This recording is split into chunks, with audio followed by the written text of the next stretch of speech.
This video offers tips and tricks on how to approach the complexities of a tension headache. And to help you help someone with any kind of tension, I have crafted an array of professional grade body butters that slow down your work, allow you to sink in, and have funny names. Please click on the link in the description below to check them out and try some for yourself. Also, supporting small businesses is kind of awesome. Also, thank you. Also, time to work. There are lots of ways to put a towel on the face, but the main things that you want to think about are that you want your client to breathe, obvious, and you also want to block out sight and sound for just a little bit. I don't know if you guys have suffered from a severe headache, but when you do, light and sound can be a really big irritant. So as a massage therapist, you want to start by blocking those things out. And then once the towel is in place, use your hands to place a little pressure on the cheeks, on the eyes, on the forehead, on the temple. This is just going to start to ease the pain, eliminate the irritations that might be contributing to your client's headache, and set the tone for a quiet, nurturing space. If your client does indeed have a tension headache, and I'm going to talk throughout this video a little bit about how to know if it's a tension headache and what that exactly means, the chances are that the tension that exists within the muscular aspect of whatever this headache is going to be buried in the suboccipitals. So I'm going to do some more specific work into those muscles in a little bit, but first I want to spend some time sliding out along the path of where these muscles live and the attachment sites into the base of the skull, and making sure that these tissues are starting to soften and melt a little bit and getting ready for the work that I'm going to do. If you haven't noticed already, I'm pretty obsessed with connective tissue and the fact that it just permeates everywhere. So when I talk about the connection into the base of the skull, I'm going to spend some time right behind the ear, and I want to do that because this is one of those places that once you start to work in here, it draws a connection for the client from their neck to the top of their head or into their forehead, which I think is part of the process of finding relief from a headache in general. Liquefying a lot of these tissues and creating movement and space where quote unquote tension quite literally lives is going to be your first step. Spend some time making your first moves gentle, soft, and earning the trust of your client. That's going to be the foundation of everything else that you do.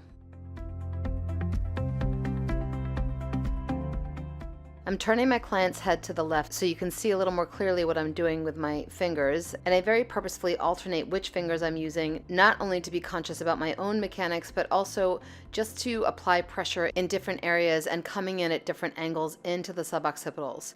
So as I start to sink in, I can create a little friction, and then even once I've compressed down into those tissues, I can rock her head back onto my fingers, softening those muscles and therefore sinking in a little bit deeper. As you work your way out laterally towards the mastoid process, you'll find one of the most perfect trigger points there. Not that a trigger point can be perfect, but with clients who suffer from tension headaches, I tend to find a trigger point here in about 90% of those clients. So right behind the mastoid process where the SEM comes and grabs onto the skull, sink down in there, you'll find that the radiating pattern typically goes up into the brow and behind the eye. Hang out there, allow that trigger point to release, and then take some time and make nice in that area. I'm going to spend some time into the side of the neck, into the transverse processes and softening the attachment sites of the levator scapula and the scalenes and all of that soft tissue. And I've done this before, but I want to talk a little bit about my intention and how it's different when I'm dealing with a tension headache as opposed to somebody who's got neck pain that might be traveling down their arm or creating shoulder issues. The biggest difference is the softness in my hand. As I'm working, I'm very specifically using the soft pads of my fingers, and I'm holding her head with the palm of my hand and using the intention of softness and gentleness more so than breaking things apart and lengthening things out. So even here, as I drop the work down into her shoulder, I've got my thumb holding her back and I've got my fingers holding just underneath the clavicle, but I'm not sinking in. I'm just creating a pressure along with movement of the head to connect everything and to ease the pull that is constantly on this area. The tension that comes with a tension headache is not just the unrelenting contraction of muscles, but also the unrelenting pressure of life. And sometimes the emotional tension is much more overwhelming than the physical tension. I've found my way back up in the suboccipitals, and I'm just staying with the intention of softening things and melting things. I'm not powering through. I'm creating connection from her shoulders through her neck into her skull and into her head, and staying in communication the whole time because communication is key. So not only do I want to create a connection from the shoulders through the neck and into the head, but I also want to bring her awareness from the back of the neck into the front of her neck. I've got my hands one on top of the other, and I'm using my first fingers and my thumbs to create a cradle at the base of her skull, and I'm rocking her head back and forth so that the back of her head starts to drop towards her back, softening the muscles of the posterior neck and creating an openness in the front of the neck. While I'm doing this, I'm guiding her towards visualizing, allowing the muscles in the back to soften and allowing the space in the front of her neck to feel open, and maybe even to try to feel the air that's on her skin on the front of her neck. If you and your client agree that this is not quite enough pressure, switch your hands so that the work is happening from your fingertips and not so much on the side of your fingers, and use those points of contact to sink into the suboccipitals, the attachments, and just let the weight of her head do the work. I'm switching my hand position to create some stillness with her head and neck. And I've got my left hand underneath the base of her skull and my right hand on her forehead. There's a couple things that you can do here. One is to lean back and create a little bit of traction in the cervical spine. One is to hold the head and give a little pressure down into the forehead. And one is to offer a gentle squeeze between your two hands, bringing awareness into the head, lifting the weight of her head away from her shoulders. Just as a note, if you do choose to apply any traction to the cervical spine and you've never done it before, practice first with a guided professional and make sure that you're doing it safely. Okay, so I'm pretty sure that every single person that I've worked on who suffers from tension headaches really loves getting their scalp worked on and could care less what their hair looks like at the end of the session.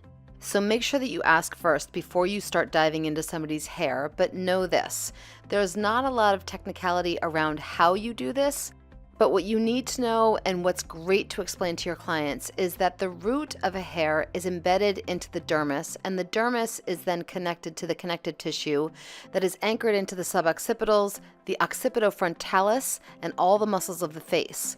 So if you offer a gentle tug into the root of the hair, and repeatedly do this around the head, you're going to create a myofascial stretch that is going to allow the complicated muscles of the skull and the face some relief around that constant tug and that constant tension that is contributing to their headache. My bet is that you'll also find after doing a nice thorough scalp massage that the muscles in the neck are much easier to work on.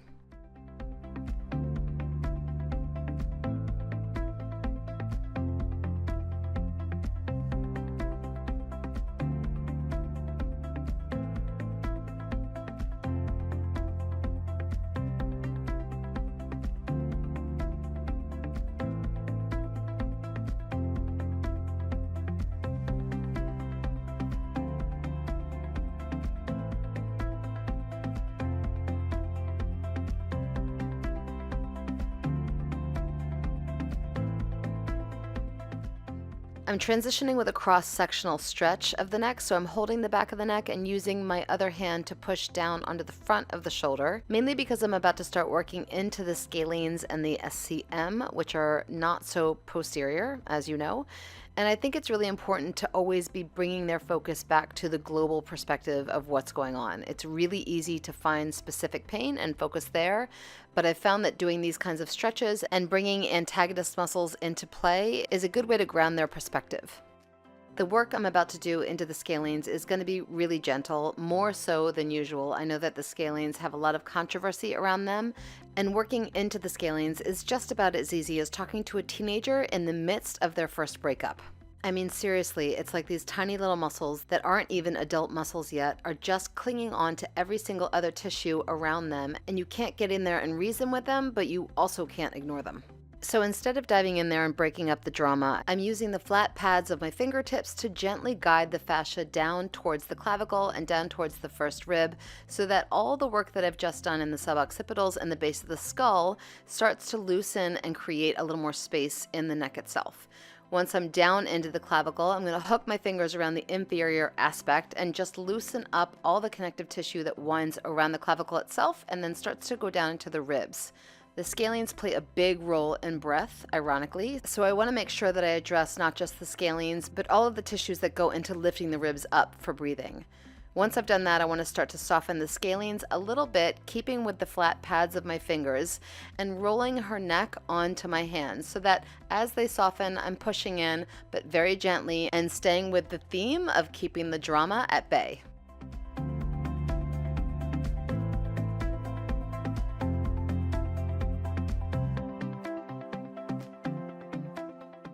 I have found myself back up at the masseroid process, and that's not coincidental. I want to do some work into the SCM next, and so I want to draw some attention into how the muscles from the back of the skull start to meet and converse with the attachment of the SCM, and this is where it happens.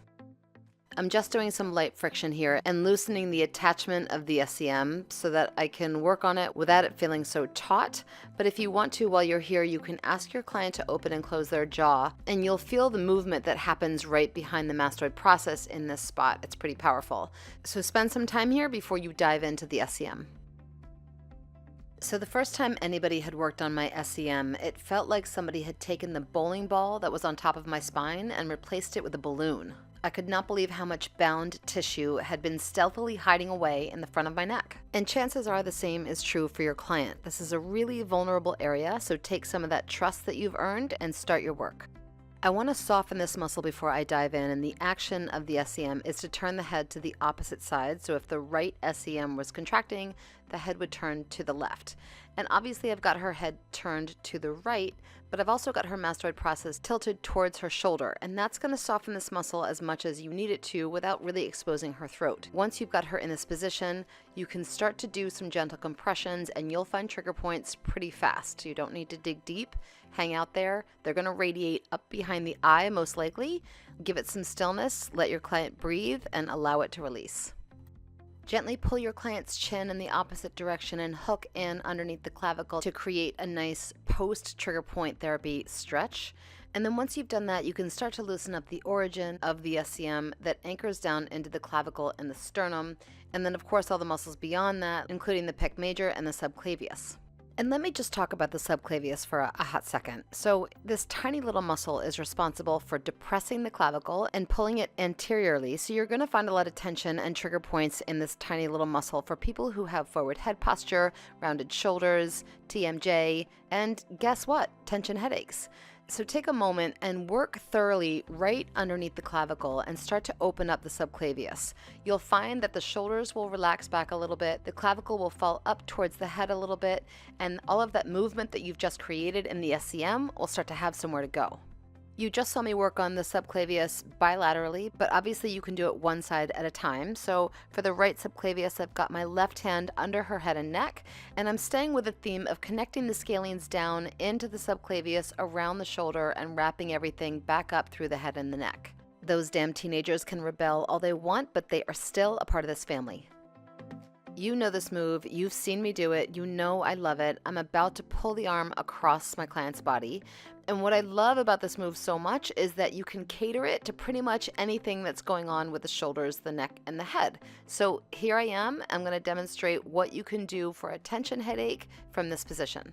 Obviously what this move does is pulls the scapula away from the spine, and if you feel like you want to hang out and do some work into the rhomboids and the mid-traps, go for it. But I have just spent a lot of time with my client on her back, and I just want to create some movement. As I pull her shoulder up off the table, it creates an entirely different shape with the muscles of the upper back and the neck. The muscles between the scapula and the spine are now nice and open, and the muscles in the posterior neck are really soft. So I'm going to take advantage of this. I'm going to dig in and do some work into the attachments of the upper traps and the levator scapula on the scapula itself.